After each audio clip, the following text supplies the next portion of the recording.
గత 3.5 దశాబ్దాలుగా పైగా రాష్ట్ర వ్యాప్తంగా వివిధ మీడియాలలోని అశ్లీల అభ్యంతరకర ధోరణులపై ఎన్నో పోరాటాలు జరిపామని అశ్లీలత ప్రతిఘటన వేదిక రాష్ట్ర అధ్యక్షులు ఈదర గోపీచంద్ చెప్పారు. బుధవారం విశాఖ జీవీఎంసీ గాంధీ విగ్రహం వద్ద పలువురు సాహితీవేత్తలు, ప్రజా సంఘాల నేతల ఆధ్వర్యంలో ఈ పుస్తకావిష్కరణ జరిగింది. 1989 నుండి 91లో విశాఖలో అసభ్య సినిమా తేనెటీగా షూటింగ్ ను అడ్డుకొని హైకోర్టులో రిట్ వేసి షూటింగ్ ను నిలిపివేశామన్నారు. వాటిలో మొదటి ఘట్టం 1987-94 మధ్య గుంటూరు శేషేంద్ర శర్మ రాసిన అశ్లీల వివాదాస్పద సీరియల్ పై జరిగిన న్యాయ సాహితీ పోరాటమని, ఈ పోరాట చరిత్రను ఇటీవలే కామెత్సవ దహనం పేరిట పుస్తకంగా వెలువరించామని తెలిపారు. నమస్కారం అండి, నేను నరసరావుపేటలో ఉంటాను. అశ్లీలత ప్రతిఘటన వేదిక ఆంధ్రప్రదేశ్ రాష్ట్ర అధ్యక్షుడిని, వ్యవస్థాపక ప్రధాన కార్యదర్శిని. 1986 అక్టోబర్ 2న నరసరావుపేటలో ఈ ఉద్యమం బిగినయి రాష్ట్ర స్థాయికి వెళ్ళింది. ఆ వెళ్ళడానికి దోహదం చేసినటువంటి ప్రధాన ఘట్టం గుంటూరు శేషేంద్ర శర్మ అని చెప్పి హైదరాబాద్లో ఉంటారు ఆయన. అప్పటి ఒక వీక్లీలో పేరు చెప్పాలంటే ఆంధ్రజ్యోతి వీక్లీలో కామోత్సవ్ అనేటువంటి చాలా దరిద్రపు సీరియల్ బిగినైంది. అప్పుడు మేము నరసరావుపేట కోర్టులో కేసు వేశాము. ఆ సీరియల్ని వెంటనే ఆపేశారు. శేషేంద్ర శర్మ, గుంటూరు మన తర్వాత పురాణ సుబ్రహ్మణ్య శర్మ, ఆంధ్రజ్యోతి ఎండి జగదీష్ ప్రసాద్ వాళ్ళందరూ కోర్టులో హాజరయ్యారు. వెంటనే ఆ సీరియల్ని ఆపేశారు. అది మా ప్రథమ విజయం. తర్వాత మళ్ళీ నేను ఇలాంటి సీరియల్స్ రాయను, ఇలాంటి అశ్లీలమైనటువంటి రాయను అని చెప్పి, ఇదే మొదటిది, ఇదే చివరిది అని కూడా, చివరి నవల అని చెప్పి శేషేంద్ర శర్మ ప్రకటించారు. ఈ క్రమంలో ఆ యొక్క గొప్ప పోరాట గాథని ఈ కామోత్సవ దహనం అనే పేరుతో తీసుకొచ్చాం. రాష్ట్రంలో అనేక మంది సాహితీవేత్తలు, ప్రజా సంఘాలు ఆ రోజున 1987-89 ప్రాంతంలో వాళ్ళందరూ కూడా మమ్మల్ని అభినందిస్తూ ఉత్తరాలు రాశారు, సందేశాలు పంపించారు. శేషేంద్ర శర్మ యొక్క ఈ దరిద్రపు నవలని ఏకిపారేశారు.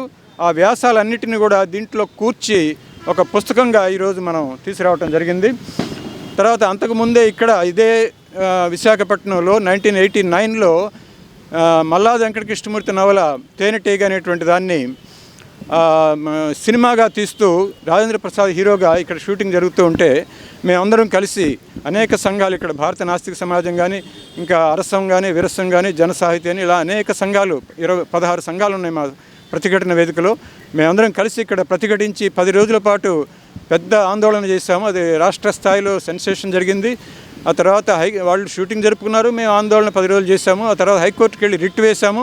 ఆ సినిమా స్టే ఇచ్చారు. దాంతో 5 నెలల పాటు సినిమా రిలీజ్ కాకుండా ఆగిపోయింది. వాళ్ళు ఫైనాన్షియల్గా పూర్తిగా దెబ్బతిన్నారు.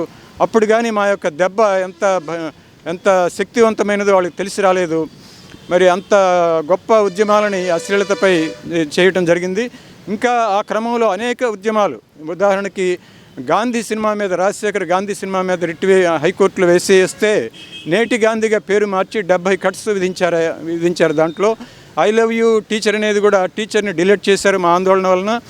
అట్లాగే మరొక సినిమా అల్లుడా మజాకా, అది కూడా చాలా కుటుంబ సంబంధాలని, భారతీయ సంస్కృతిని మరి దెబ్బతీసే విధంగా, చాలా చిరంజీవి ప్రతిష్ట కూడా దెబ్బతింది దానివలన, సినిమా వలన.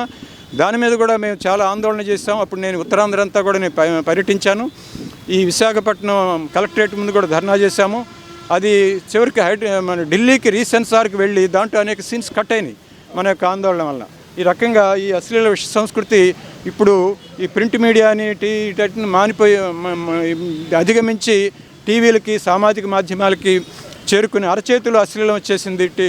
ఈ యొక్క సెల్ ఫోన్స్లో, సామాజిక మాధ్యమాలు వీటన్నింటిలో మరి టిక్ చేస్తే చాలు నగ్నమైనటువంటి పోర్న్ సైట్స్ ఇవన్నీ కూడా వస్తున్నాయి. ప్రభుత్వం వీటన్నిటిని కూడా వెంటనే అరికట్టాలని చెప్పి మేము గట్టిగా డిమాండ్ చేస్తున్నాం. ఈ ఉద్యమాన్ని మేము కొనసాగిస్తామని కూడా ముందుకు తీసుకెళ్తామని, అందరూ ఈ ప్రజా సంఘాలను కూడా కలిసి రావాలని మేము ఈ సభాముఖంగా విజ్ఞప్తి చేస్తూ సెలవు తీసుకుంటాం.